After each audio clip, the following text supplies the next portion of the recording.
На протяжении десятилетий история трагической гибели принцессы Дианы в 1997 году формировалась общественностью, средствами массовой информации и королевской семьей.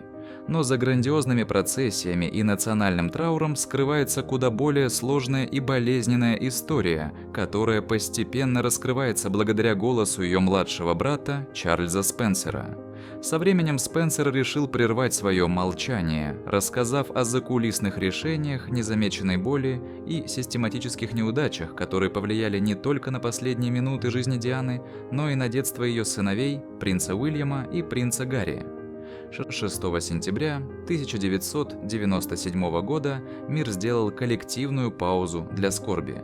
За похоронами принцессы Дианы наблюдали более 2,5 миллиардов человек, что сделало их одним из самых просматриваемых событий в истории. Улицы Лондона были переполнены скорбящими, которые держали цветы, открыто плакали и прощались с женщиной, которую они узнали как народную принцессу.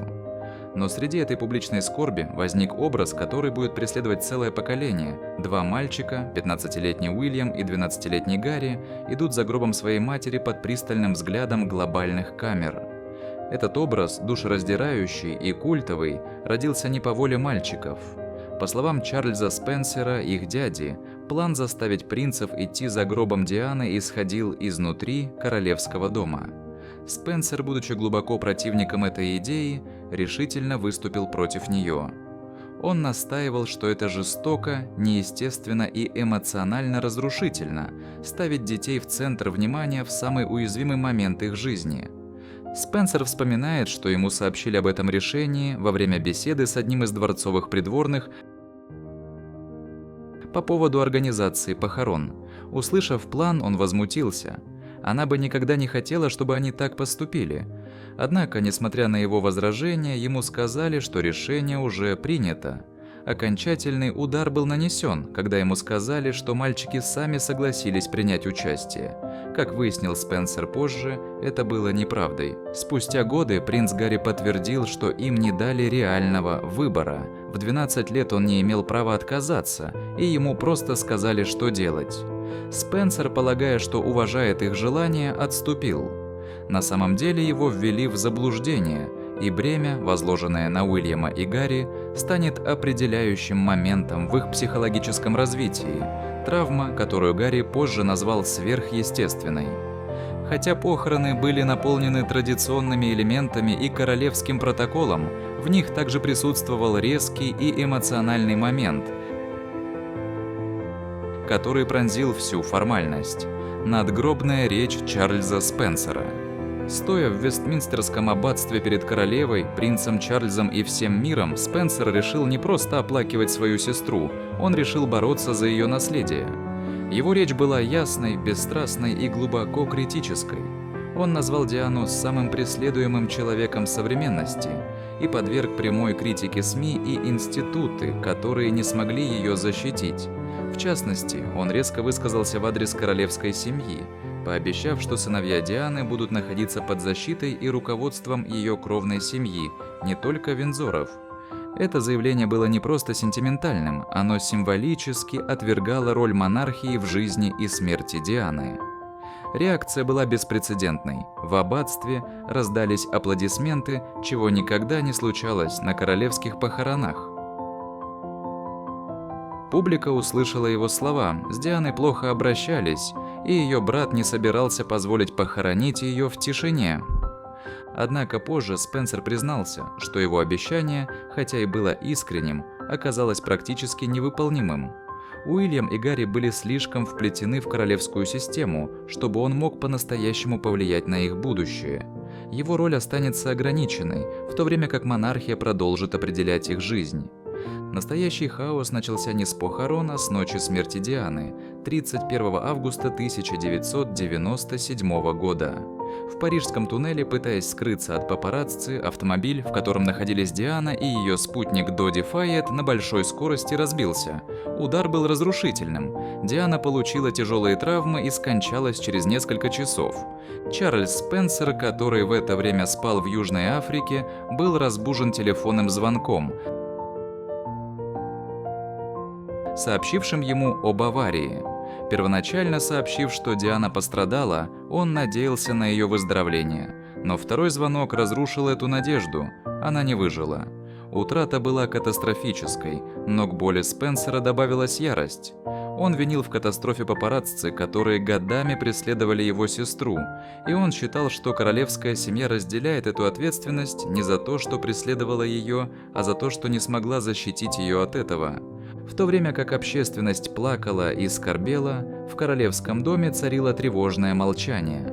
В течение нескольких дней не было сделано никаких заявлений, не приспускали флаги, никаких выступлений в Лондоне.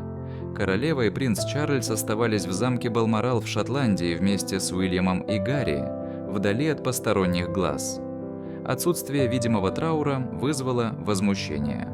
Заголовки газет обвиняли монархию в эмоциональном безразличии. «Где вы?» – кричали таблоиды. «Ваш народ скорбит». В конце концов, спустя 5 дней королева обратилась к народу.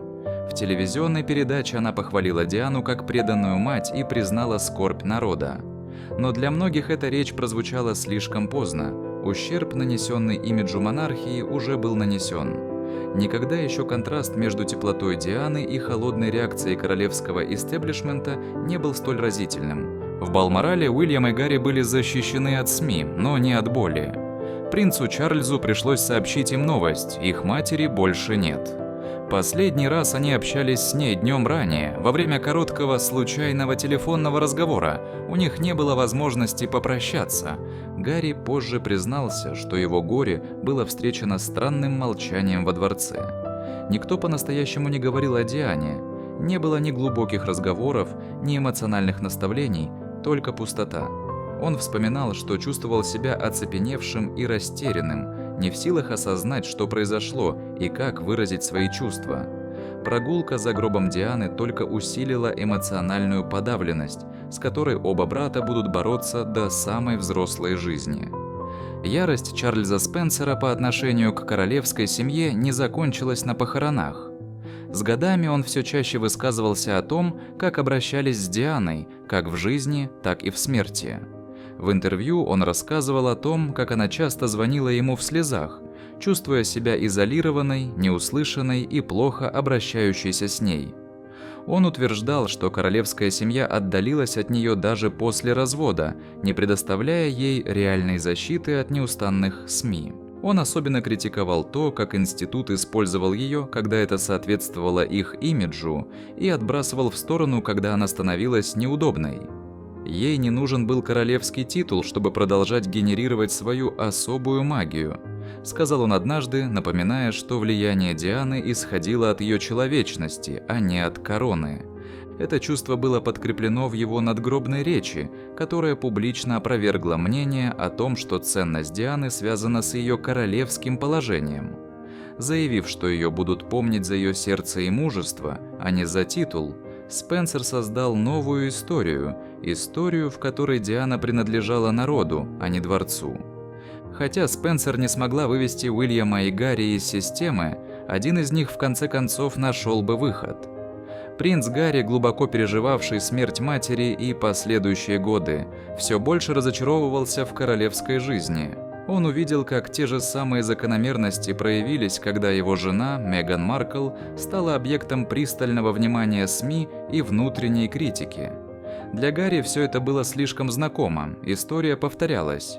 В 2020 году Гарри принял решение отойти от королевской семьи, переехать в Соединенные Штаты и начать новый путь.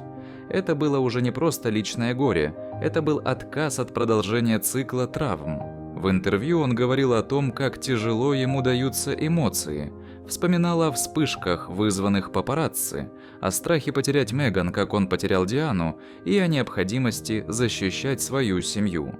Спенсер никогда напрямую не комментировал уход Гарри, но из его прошлых высказываний было ясно, что он все понимает. Спенсер боролся за свою сестру, теперь Гарри боролся за свою жену и собственное психическое здоровье. Тем самым Гарри не только почтил память Дианы, но и продолжил ее наследие мужества и независимости. История смерти Дианы и последующих действий ее брата и младшего сына раскрывает гораздо больше, чем просто личное горе. Она обнажает глубокий институциональный провал, разрыв между монархией и обществом, а также человеческую цену традиций и протокола. Откровения Чарльза Спенсера, его надгробная речь и постоянная критика послужили контрпропагандой отшлифованной королевской версии событий. Его боль, честность и отказ молчать помогли пролить свет на правду. Между тем, решение Гарри покинуть это учреждение подчеркивает, что травма, оставленная без внимания, не исчезает, а множится. История Дианы – это не просто трагедия. Это история наследия, восстания и неприходящей силы правды, какой бы болезненной она ни была. Благодаря голосам тех, кто любил ее больше всего на свете, ее настоящая история продолжает звучать по всему миру, бросая вызов тем самым институтам, которые когда-то пытались заставить ее замолчать.